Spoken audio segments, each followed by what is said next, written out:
Welcome to Commune, a global wellness community and online course platform featuring some of the world's greatest teachers. We are on a mission to inspire, heal, pass down wisdom, and bring the world closer together. This is the Commune podcast, where each week we explore the ideas and practices that help us live this healthy, connected, and purpose-filled life. In addition to our courses on yoga, meditation, and personal development, Commune also offers an array of social impact courses, including Unwinding Prejudice, Redefining Leadership, and Organize March. If you are interested in enrolling in any of those course offerings for free, please email me at jeffk@onecommune.com. Right now, we can all benefit from learning and growing in order to better serve our communities. Today on the show, I have the distinct pleasure of speaking with a new friend, Sophia Amoruso. You will likely know her as an accomplished and edgy entrepreneur. In her early 20s, Sophia launched an eBay store selling vintage clothing. Just a few years later, Nasty Gal skyrocketed, pulling in $100 million in revenue, and Sophia found herself on the covers of a host of business magazines like Forbes. Her autobiography, Girl Boss, which was also adapted into a Netflix special, became an international bestseller, and in 2017, Sophia launched Girl Boss Media, creating content and events geared towards female entrepreneurs. Sophia has become an icon for creative, millennial, business-oriented women. I have the good fortune to be working with Sophia as she launches the next phase of her career. A few months ago, we began to discuss the idea of business mentorship. Now, both Sophia and I had little formal business training, and we cut our proverbial teeth on the job. Sophia is the font of wide-ranging knowledge on launching and growing businesses. And in an effort to help younger entrepreneurs avoid mistakes, she is stepping into the role of teacher and coach, with a number of course offerings, including one on Commune called Finding Business Clarity.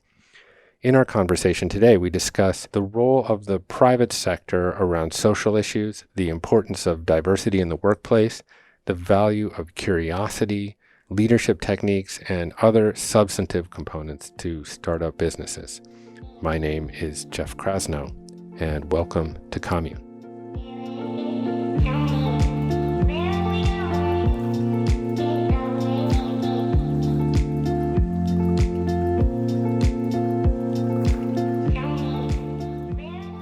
Well, we were just discussing the etymology of Sophia's name. I thought you were going to say edamame. That's next. Okay. I can spell both, just for the record. And Sophia is Greek, right? I'm half Greek. Yeah. My name is Greek. Your name is Greek. And its origin is wisdom, right? Yeah, Sophia means wisdom. And your last name is, you pronounce it with more gusto than I do. I mean, it's Amoruso, but it's probably something like Amoruso or something that sounds kind of drunk in Italian. Yeah, and that's an Italian name. That's Italian, yeah. So you're a wisdom lover. Yeah. Yeah. Do you think that's a fair description of yourself? I think so. I think I'm a savant wisdom lover. I don't think I'm a studied wisdom lover. Yeah, I'm not sure. I mean, I'll take your word for it. But you do have a certain evanescent quality, or I would say that you're like really curious. Yeah.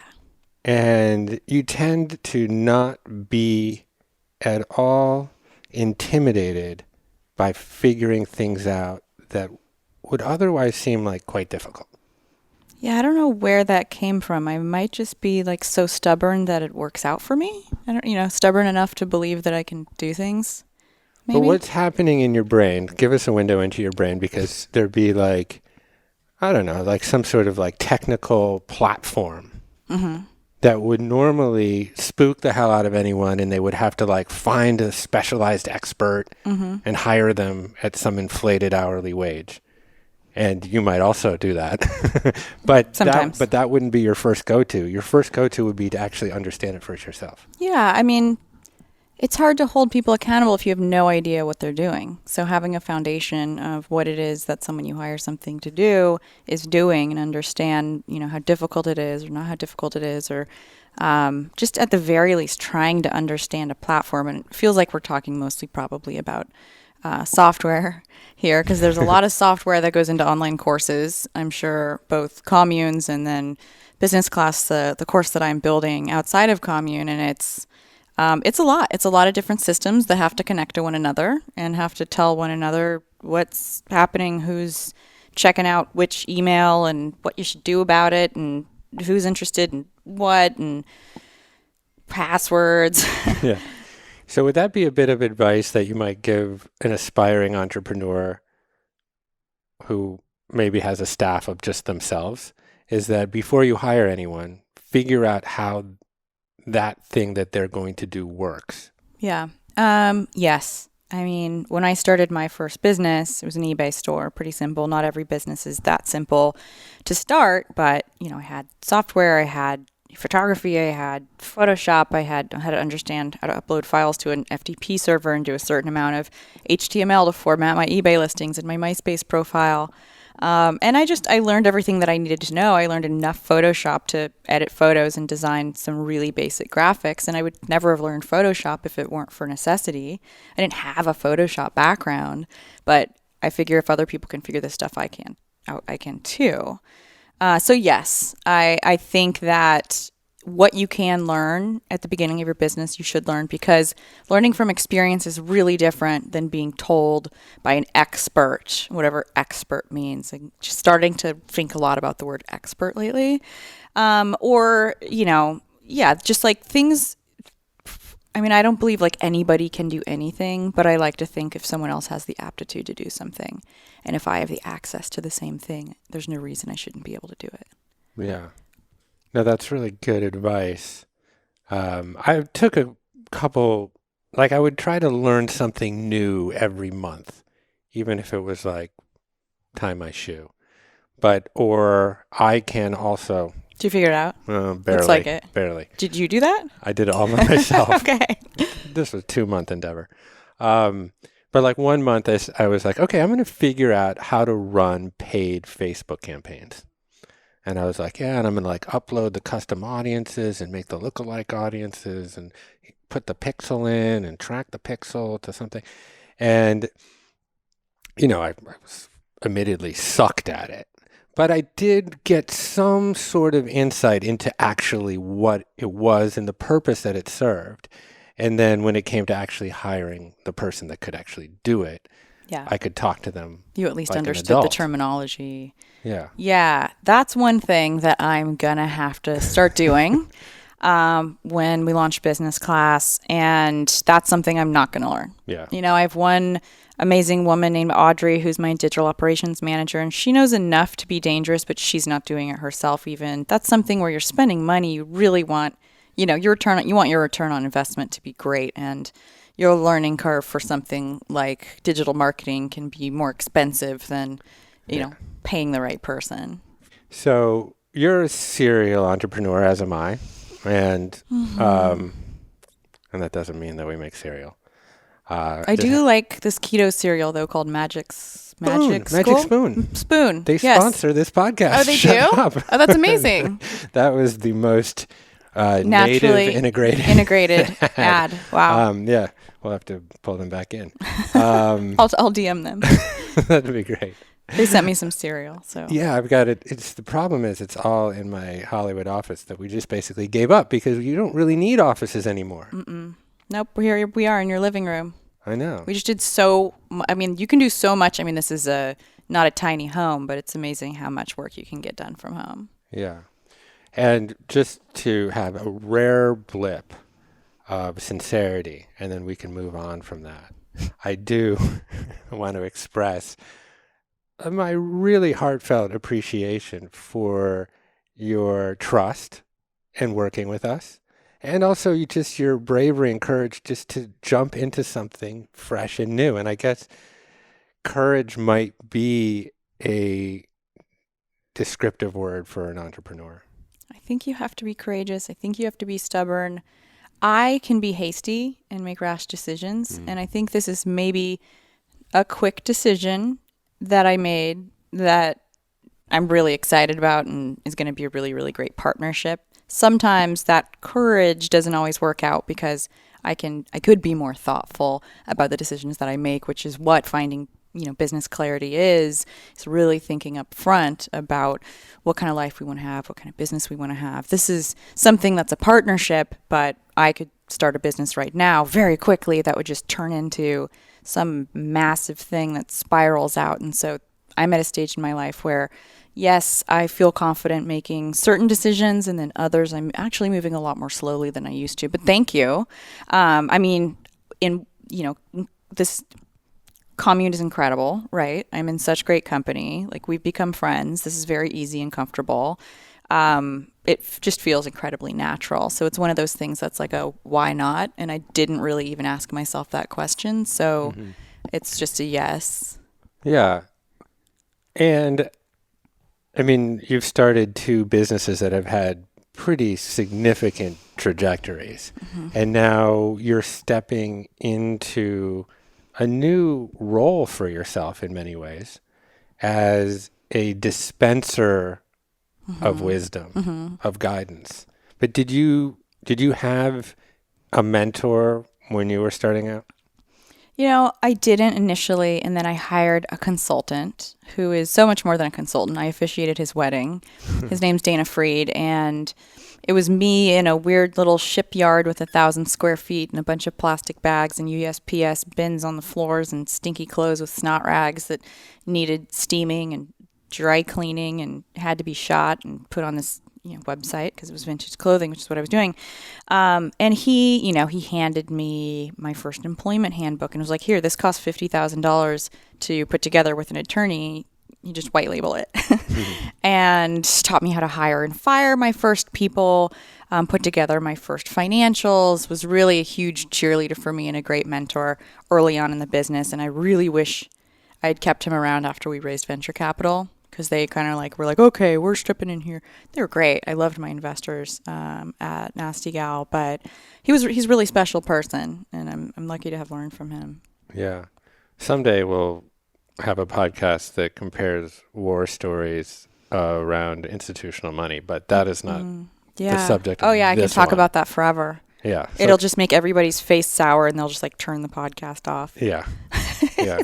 Well, not inspiring. Yeah, well, I would, duel you in that particular regard myself. You said something the other day when we were talking that I thought was really interesting and insightful about being an entrepreneur. And you said when you're an entrepreneur, you work for the customer, not for a boss. And I guess I would ask you this question. It's sort of loaded. Is the customer always right? No, totally not. But it doesn't really matter. It's like if you're in a relationship and you hurt the other person, even if you disagree, you just apologize and move on, because it's the result of what happened, not your intention sometimes that you have to answer to, right? It's just so much easier to say wow, I didn't realize this would affect you like that. Here's how I can make it right. It's just so much easier than battling people or customers, and people often just want to be heard. And it's the same thing with employees, right? They come to you and all you have to do is acknowledge people and say, hey, I hear you. I understand the impact that you made on your life. Your dress is late. You were supposed to wear it to a bachelorette party. I'm so sorry that it didn't get to you before you got to Vegas. Let us overnight you one, or let us overnight one to Vegas, or let us give you a generous store credit, right? That stuff goes so far. Just a little bit of generosity, even if it's just listening to people, but especially taking action, showing people that you really care and make it right for them. Even if you don't feel like you really did that much wrong, they'll become a loyal customer forever. Yeah. Yeah. I was reading that, who was it?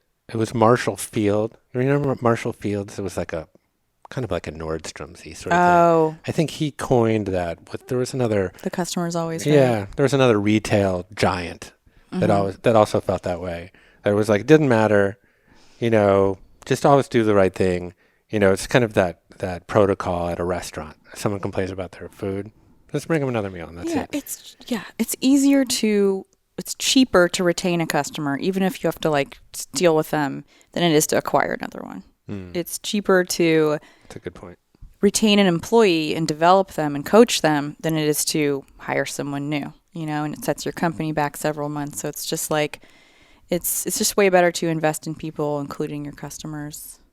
Yeah, let's talk a little bit about team and leadership, because that's, for me, something that I went to the School of Hard Knocks on it. And I would say for a prolonged period of time, to be honest, like a too long period of time, I felt like I needed to be involved in every minuscule decision that happened. And it was, in retrospect, really disempowering for the people on my team, but also in the end sucked for me, because now that I'm a little bit more of a grown-up, I'm so glad I don't have to make every decision. I know. That took me a really, really long time. We think we're so special and we know so much more than everyone else, and ideas are so much better because we're inspired entrepreneurs, right? And that's just not true. Yeah. You can have entrepreneurs within your organization who are just as inspired as you and better at certain things than you are. I mean, you have a team of entrepreneurs here. Like, you weren't standing across from me when we filmed this entire course, but I'm sure that everything that you wanted was carried out without you being here. And that's leadership, right? That's you taking what it is that you understand, that you want, that you know is right for your business, and really deputizing people to take that and fulfill on it so that your business can then scale and you can scale yourself without actually having to do more work. Yeah. Well, I think that's a great point that you make, is by empowering other people, it creates more space for you to then empower and grow yourself. I mean, I would say for 5 years, personally, I was in a place of like intellectual paralysis because I was so involved in the weeds, and I didn't grow at all. For you, I wonder though, because, and it's not unique to you, but it is representative of the position that you hold, where you, Sophia, are so representative and inextricably tied to the brand that you represent. And I wonder what the upsides and pitfalls of that are, and then how you gracefully or potentially sometimes ungracefully manage that. Yeah, I think it's really challenging. It's great. It's a blessing. I'm so lucky to have, a generation of women who have followed the trajectory of my career and read my books and followed me and supported me through ups and downs of my career. But it's also come with its fair share of criticism, and that's because I was like, like the poster child of entrepreneurship in like 2014 when I wrote this book called Girl Boss and was on the cover of business magazines. That also set me up to be a target. So when I made mistakes, they were really loud mistakes. They're the same mistakes that every other founder makes, same things that happen in every other company. But because I had built this millennial utopia of, expectation that Nasty Gal was the, perfect company and that I was the perfect leader because I was so celebrated, the backlash was big when I made mistakes.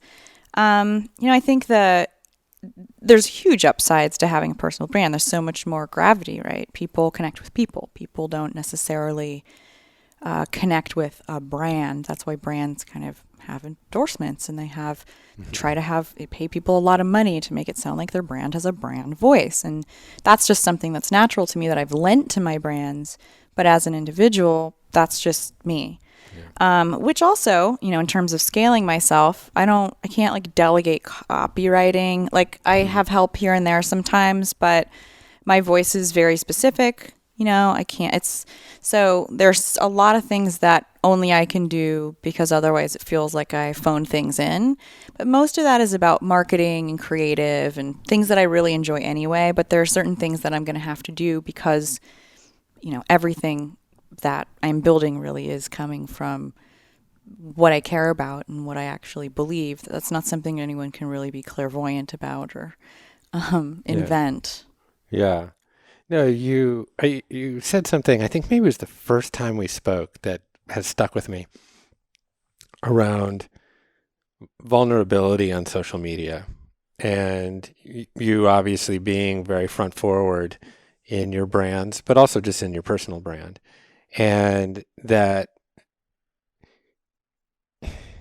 you are very honest and vulnerable, and you offer a window into your life, which people resonate with and appreciate. But that sometimes that vulnerability has to be curated, I think what you Yeah, call it. performative, Yeah. right? And there's probably parts of your life you're just like, well, that part is off limits, And I wonder how you manage that. Like how do you delineate between being vulnerable and open, and then this is just my private life? Right. Yeah, I'm pretty open about most things. And I learned that there are certain things that if you announce them, oh, wow, like this is, I'm going to talk about my experience of this really challenging thing. It's like, okay, for example, about a year ago, I had a miscarriage, right? I haven't talked about it, and I have enough distance now that I don't need to, it's not like a big thing. No one's going to reach out to me. But if I was talking about it while it was going on, it's enough to just move past something and grieve something. And then to have other people like culturally kind of feed it back to you and be like, I'm so sorry that happened to you. It's like, fuck, I wasn't thinking about that. Why are you reminding me of this? So there's things you can put out into the world that might help other people and share your story and might maybe help process stuff for you. But even the few people I told, there'd be time, there was a time where I was like, oh, I told one of my investors and we went to lunch and she was like, I'm so sorry about the miscarriage. And I'm just like, shut up. Like, what? Like, we're going to lunch. Like, don't bring that up. Like, and so even with people that I knew, not necessarily social media followers, it was just like, wow, I wish I had told a few less people actually. And even stuff, culture really projects itself back on you. So something as exciting as getting engaged or married, for example. I'm now divorced. I got engaged. I got married. As soon as you get engaged, do you have a date? It's like, what? Like, I just got engaged. I'm not in a hurry. And then you get married. Where's the baby? And it's just like, I don't know, man. Like, stop projecting all this shit onto me. This isn't this is my life and my timeline. And where did you guys get all this? It's just like, I've never had the amount of, and sorry, this is me complaining, but it's like, I've accomplished so much. But the amount of congratulations I got for picking somebody and betrothing myself to them for the rest of my life. This is just off topic. I thought it was really bizarre. That's an accomplishment. It's just so strange. So yeah. Yeah. It wasn't much of an accomplishment, but well, it was a beautiful wedding. That was an accomplishment. It was a great party. I don't doubt it. Everything you do is tasteful and beautiful. Thank you. To the detriment of my own vanity. Just kidding. So I want to talk to us also a little bit about the role of business in general, and then also your business and the impact that you want to create with it. So as I survey society and I look at the crumbling traditional institutions of government and science and media and all of this, I feel like it's more and more incumbent on businesses and the private sector to actually move society forward. And I think we've seen in the last at least 4 years, business leaders take more of an active stance on social issues. I wonder how you see the role of the private sector or businesses generally around the notion of social impact, and then more personally, what does that impact mean for you, and where are you positioning your legacy within that? Yeah. No, somehow naturally I've made an impact just by selling dresses that made people feel more confident. So that just happened somehow, and that was probably the beginning of what that felt like, but it was very unintentional. And I put that energy out into the world a lot, but it's fashion, it's stuff, it's not super sustainable. That was part of my life for a long time. I do believe, Okay. I believe that businesses can make a huge impact. I believe it's the imperative of every business to make an impact, a responsibility of anyone who is fortunate enough to have a business, if they can afford to in whatever way they can, because not everybody can make an impact beyond impacting their own lives and feeding their families. It used to be, and like you said, it's, the last few years, right? And I built a company called Nasty Gal, an edgy, progressive, provocative fashion brand. And when I wanted to do like a program where we donated a part of the proceeds to Planned Parenthood, my entire executive team and marketing team, and this was, I don't know what, 6-7 years ago, a long time ago, they were like, oh, no, you're gonna alienate half the population. Yeah. And that's just, it's a different era. Totally. Like, that's just table stakes, it's totally okay. It was so polarizing and frowned upon for businesses to take any position in anything politically, culturally, environmentally. We've trickled into it. But so I think it's really interesting. I think a lot of it can be kind of performative, but I also would rather companies pretend than not do anything at all. And I think over time, businesses will be held accountable. So we see more and more of that. And as a marketer, things like employer brand, impact that you make as an employer to your team, or environmental impact, or caring about hiring for diversity. These are all things that usually companies, like historically, kind of held close to the vest, didn't necessarily like publicize. Consumers didn't care. They were like, cool, I like Coke. I like this thing. Cool, you sold me this thing. Your ad worked. And now it's the integrity of companies that's selling things, right? Yeah. People care about what Uber's like on the inside. And then they'll book an Uber.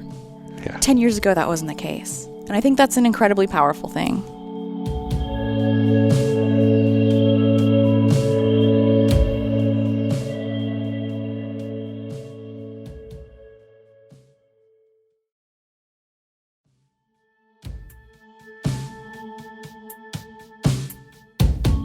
You almost can't talk about this topic right now without talking about diversity and inclusion. And any company with any moral rudder at all believes in diversity and inclusion. And it is one thing to make a declarative or a performative statement about diversity and inclusion. And then it's a whole other challenge to actually execute that as a leader within your company, of how you actually create a team that is reflective of a pluralistic society. And I mean, I don't know. This is a very complicated conversation. Like, Sophia, answer this. Yeah, Can you solve this problem? Can I solve? Yeah. I mean, I'll just give you a window into like just a small window into like the processes that I've thought about, where so often in small companies, because they're small, you're hiring because you know people, and your friend knows someone, and they're like, oh, they'd be great for this. And that there's no poor intention there of hiring a friend of a friend who is actually very qualified. But what that precludes is a broader and wider process that opens that role up to as many people as you possibly can. And so that's one thing that I've committed to in my businesses, where as tempting as it is because I honestly don't love hiring. It's not like a favorite pastime of mine. Yeah. I actually really like it, but I get what you mean. It's like, you can interview 50 people, or you can be like, oh, cool, my white friend's white friend. Right. Yeah. So I don't know if there's any other windows into wisdom that you have around this topic, but I think it's it's right out there, and I think people are trying to Yeah. figure out clumsily how to best deal with it. Yeah, it's incredibly important. I think it's, for businesses have to set examples from the inside out of what they want their audiences to look like. And it benefits everybody to have a broader customer base, right? To serve a variety of people. And when you hire people inside your company that don't look like you, they're going to represent broader culture within your organization and help you speak to communities that you may not naturally. And whatever HBR, has statistics that are like, diverse teams perform much better, right? It's like, I view it kind of as like cross training, where if you just run straight forward and it's like your body's not going to get used to a variety of movements. If you just do push-ups, your ankles are going to get weak. Not that I do any of these things, but you're really laying kind of like a foundation and shocks for building a business that will live in society and probably be more sustainable long term than one that starts from a very like kind of myopic point of view. And it's a challenging thing, right? Most of my friends are white. I really would prefer to work with people I've already worked with, and not all of them are white. I think we did a really good job hiring for, a diverse team at Girl Boss. But it means going outside of my social circle. It means making sure that we're hiring, that we're casting a very wide net for positions that could be really, really easy to fill with, someone who's close by or someone who knows someone. But and on top of that, companies are being held accountable to it. People are asking, I'm sure people are asking you, what does your team makeup look like? All the I'm not time. even part of Girl Boss anymore, and people are asking me for statistics. Yeah. And I'm proud of, what they were when we had more than 5 people. And I'm going to be proud of what our team looks like once I have more than one employee at Amoruso and Co., my new company. Yeah. So let me ask you about you right now and the process that you're going through and that the person that you're kind of stepping into, because I've always thought that you don't really know how much you know until you teach it. Totally. And I wonder if you're going through a process right now as you're generating all this curriculum around business and how to make one, of like, holy shit, I know a lot. I know stuff. Yeah. I know stuff, and it's exhausting, and like I'll like age with it. It's like showing up on my face, so I might as well make money off of it. But yeah, right. Like I know a lot, and I've expressed it really piecemeal in interviews and in Instagram captions, but I've never really digested it into any kind of resource that's the kind of resource that I would want. And finding business clarity is that. Business class will be that. And, 14 years of huge successes and total face plants is like, I better like make use of this. I better help. I'm so tired. And I said this a little bit earlier. It's like I spent the last 14 years of my career learning by trial and error. And now I want to help people not have to learn by trial and error. Like, please just like save yourself the pain, and you'll make plenty of your own mistakes. But at the very least, just like take these data points and do what you will with them, because I have a lot of them. And it's great. It's like I'm moving into this almost coach-like, educator space, which is like I didn't even go to college. I never had coaches. I don't even really gravitate to that space very much. And I have this expectation of myself. It's like, sure, like I'm wearing orange and I can talk on camera, kind of, with a prompter, kind of. I can do interviews, whatever, if someone asks me questions. But I'm not like rah. I'm not like a born coach. I don't wake up every day to just turn on a camera and like start spouting inspirational shit. Yeah. And I really feel like I'm supposed to be that person moving into this. So yeah, I'm courageous and whatever, like I'm doing courageous things. But, at the end of the day, I think we're all a little insecure about what we're doing. And I just feel like I'm like, wait, like I'm totally not qualified to do this. These people have been coaching their whole lives. They just flip on a camera and they're like, yeah, you can do anything. And I'm just like, maybe you can't, because I can't. And here's what I know, but like, take it with a grain of salt. And I don't even know if that sells shit. Yeah. Well, Like- I think the demonstrable difference between what you're doing and what a lot of coaches, business coaches are doing is that you actually have the experience of running businesses. I hope that's the difference. I hope someone cares. Because you could just be a coach for being a coach for being a coach. I know. And I mean, I feel a sense of kinship to you because we've been there on day zero. In the trenches. You know, we've been part of like the excitement, the best part for me, which I sense is the best part for you, which is like that escalator at the beginning when things are like catching. And then we've been there in the maintenance days and in the shaky days. And there's just no replacing that experience. And hopefully experience leads to Sophia, to wisdom. I think so. You just there's wisdom and then there's doing something with it.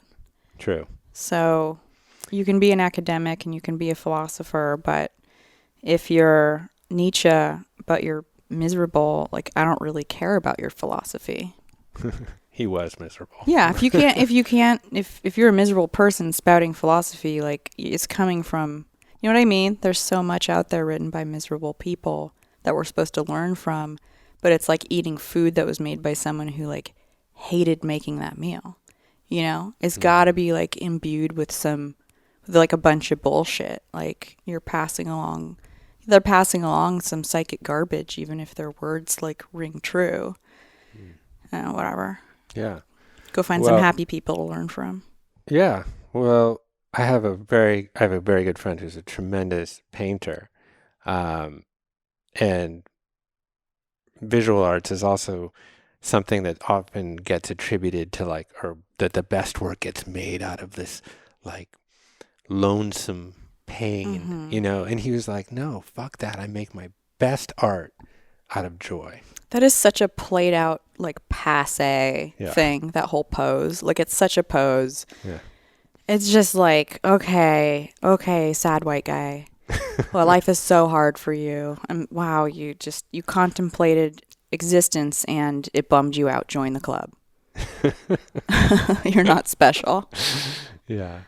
Well, whether you are aware of it, and I know you are aware of it on some level, but I'll just reinforce the notion that you have the ability to inspire a lot of people, sail a lot of ships.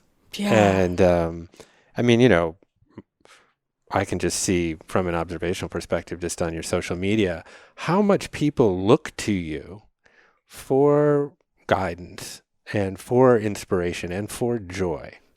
And in some ways that's a lot of responsibility, but in other ways that's a great gift to be in that position. Yeah, it's a gift if I leave this planet having helped anybody, right? Like I've done my job.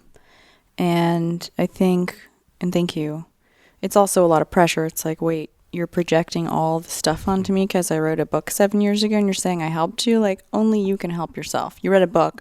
Like, I actually played no role in that. You should at least own and be proud of what you accomplished because I didn't change your life, right? Only people can change their lives and they love to give their power away. But legacy is important to me. I want to leave a smear, you know, whether it's a canceled Netflix series or a Forbes cover when my company's going bankrupt. Like, I just want to look back in, I don't know how many years, another 30, 40, whatever years I'll live, 50, and say, and like show a grandkid or something and be like, yeah, man, I don't know how I pulled that one off. That's your next book. Sophia Amoruso's Great Smear. Yeah. Yeah. Just leave a mark.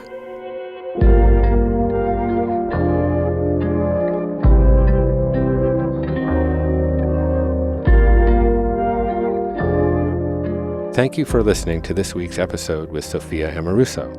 To keep up with Sophia, which is not easy to do, follow her on Instagram at Sophia Amoruso. And be sure to check out her new Commune course called Finding Business Clarity at onecommune.com. If you have any questions, comments, and suggestions for me, please feel free to email me at jeffk@onecommune.com. I try to respond to every message.